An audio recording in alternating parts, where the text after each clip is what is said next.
Hi, you mystery buffs and meddling kids. It's your girl Pammy Chanel back with another video. Today we're going to be talking about Betty Broderick. Hopefully that keeps the video short because we don't need to go too deep into this because we'll be here all day.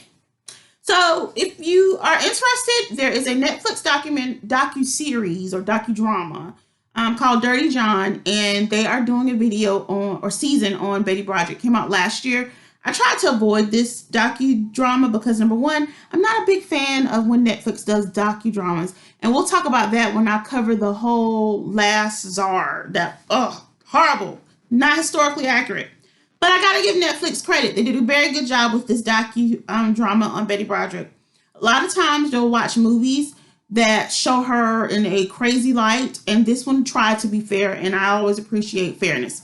Now, Betty Broderick was born in 1947. She married her husband, Daniel Broderick, in 1969. She comes from a very conservative Catholic family. Her father was, I think, Irish, and her mother was Italian. I could have that backwards. But anyway, she's half Irish, half Italian, and her husband was 100% an Irishman, and he really was, his culture was very, very important to him. They go on to have 4 children, and she also had a stillborn son, and she had 2 miscarriages, and allegedly she had a couple abortions. I don't know how true that is because of the fact that, she's Catholic, and most Catholics don't believe in abortion. I could be wrong, though, because I'm not Catholic. I don't know. But anyway, so this is a typical story that we hear nowadays more often than probably was heard back in the day. She ends up getting older. He finds him a nice younger woman. He hires a lady named Linda Casina in his law office because, I forgot to mention, Dan, when he met Betty, Betty was going to school for early childhood education, which is not a high-paying job nowadays. But back then, I guess it was. She went to school for early childhood. He was going to school to be a doctor. Now, of course, going to school to be a doctor is going to take longer than going to school to be an early childhood teacher. So she finished her degree first. She started working, and she was pretty much providing for him and the family while he went to school. Then, boom, he decides that being a doctor is not as fulfilling as he thought it was going to be, so now he wants to be a lawyer. And so she continues to work several jobs, including selling Tupperware, to help support him while he's going to law school. Then they hit the big time. He gets a big-time job in San Francisco, and he starts to make those six-figure salary. She becomes a stay-at-home mom, and she's the talk of the town, PTA lead, and all that good stuff. And then, boom, he hires a nice, cute 21, 22-year-old secretary in his office. And he finds her attractive. And Dan is also 39 years old, kind of going through a midlife crisis. He had his nose done, allegedly. He bought a fancy new car. And he was looking for him some young meat. In the words of Cotton Hill from King of the Hill, he traded up ass value. And Betty had a problem with this. Betty did not want to let go. She had been alleging, or accusing him that him and Linda Casino were having an affair. He, of course, denied it. She continued to press him and press him and press him. And one day, on his 39th birthday to be exact, she came in and she was going to throw him like a little surprise party, take him to lunch or something. Well, that's too late for her because Linda had already done that. And that threw her over the edge. She ended up setting his clothes on fire. Now, granted, it's not something that I would do, but I get it. Eventually, he gets tired of her mess and he goes ahead on and he moves out. So by 1985, they're living in separate houses. Now, the divorce proceedings also start to begin at this time. This is a very long and drawn out divorce. Betty's hit with all kinds of legal citations and stuff. He's deducting money from her, alimony that he has voluntarily given to her. But Betty was doing some crazy stuff.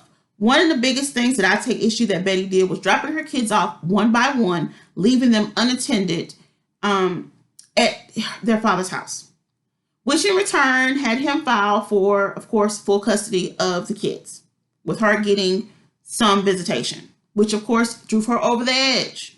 Now, at this time, Dan is a high-power attorney in San Francisco. He is president of the Bar Association in San Francisco. Everybody knows who he is. So when Betty says that she can't find a lawyer within San Francisco, I 100% believe it. Especially when, once Dan goes on to marry Linda, the judge who was presiding over his divorce case is a guest at his wedding. Like, come on. This woman was struggling with trying to get proper legal representation. And he was doing little shisty stuff too. And yes, I am going to talk bad about the dead. I'm sorry. I apologize to his family. I apologize to Linda's family. But I'm about to talk about him. I'm coming for him. I'm sorry. No one gets it. Can anybody catch this? He was doing shisty stuff, like stealing the court records so that she couldn't have access to it. And just doing things to antagonize her, holding on to her china from when they had gotten married, just all kinds of little stuff. And I'm looking at some notes, guys, because I didn't want to make sure that I left anything out, because, you know, I always try to be ethical and have a little bit of integrity. Not everybody wants to do that. But their divorce finally gets almost finalized, and he gets his way. He gets to have what he wants. He gets primary custody of 3 of the children, with the exception of Lee. And Lee is also the one child that he leaves out of the will. He claims because of her behavior and because of drug use. So she kind of admits that. But I really think that deep down inside, he left her out of the will because I think she had a little bit more sympathy for her mother. As a matter of fact, she's one of 2 of the kids who actually think the mom should be released up. So split right down the middle, 50-50 as far as release. Now, Betty's been going through all this legal drama. She's going through this emotional drama. Remember, she was born in a conservative Christian Catholic household. Marriage is forever to them.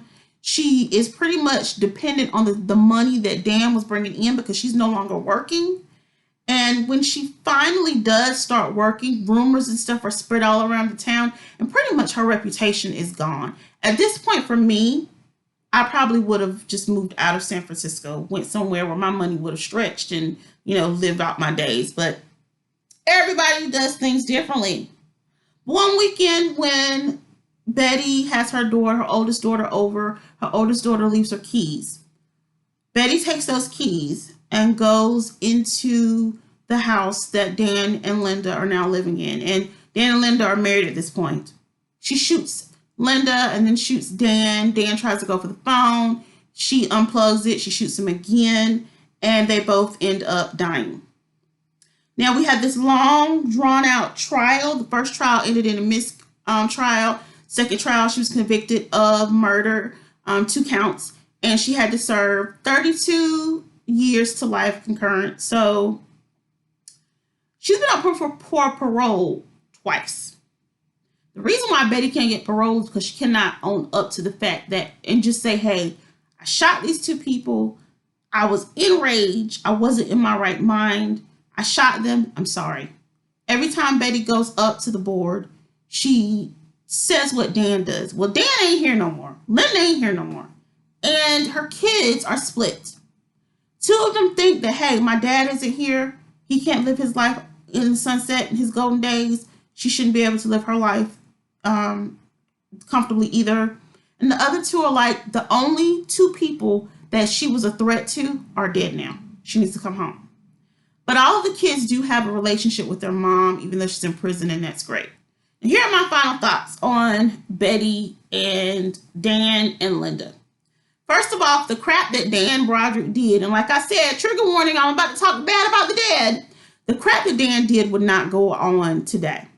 There's no way in the world that you could be president of the Bar Association and be able to have all of these different trial cases with you and in such a situation where you're with your wife. You know, maybe she would have been able to get better representation and she would have been able to get it taken out of that district. That's really what should have happened. He should not be able to have that much control. No one should. Second, I also blame, I won't say blame, but I look at him sideways. No, I'm going to say it. I blame him. Now, I don't think Linda Casino is some innocent victim as far as, not the murder, but just as far as the heat she was getting from Betty. It's not like she didn't know Betty Broderick was Dan Broderick's wife. She knew that. She was a secretary. She knew.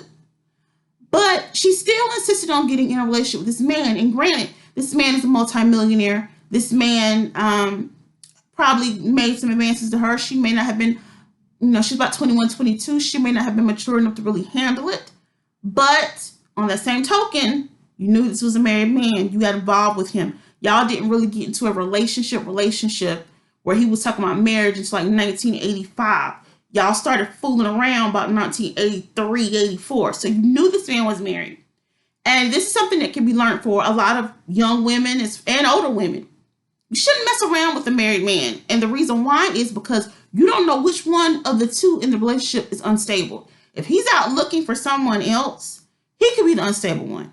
Or he could have a crazy wife at home, and then we have a situation like this. So until he shows you that he is divorced, don't even mess with him. But I blame Dan for that, because at the end of the day, he was the older one, and he was the one who already knew that his wife had mental issues. Which brings me to Betty. Betty had mental issues.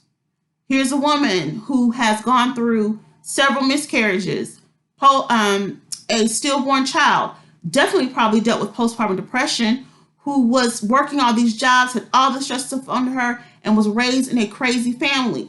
When Betty, if you watch the docuseries or you do your own investigation, when she went and she got mad when she found out that Dan had sold the house without her knowledge, another sneaky move that he did, she went and rammed her car into his new house. She's put on a psych hold. Her parents disowned her after that. So you have to, allegedly. So you have to keep in mind, this woman was not mentally stable. She just wasn't. She couldn't handle it. But I do blame Betty for her situation. She could have moved. She did not have to drop her kids one by one to Dan's house. She didn't have to play into those games that he was doing. She could have just took what she had and rebuilt her life. But I understand that when you have a mental illness, it might not be that easy. But now Betty is 73 years old. And she doesn't go back up for parole until I think 2032, if I'm not mistaken. She might not make it.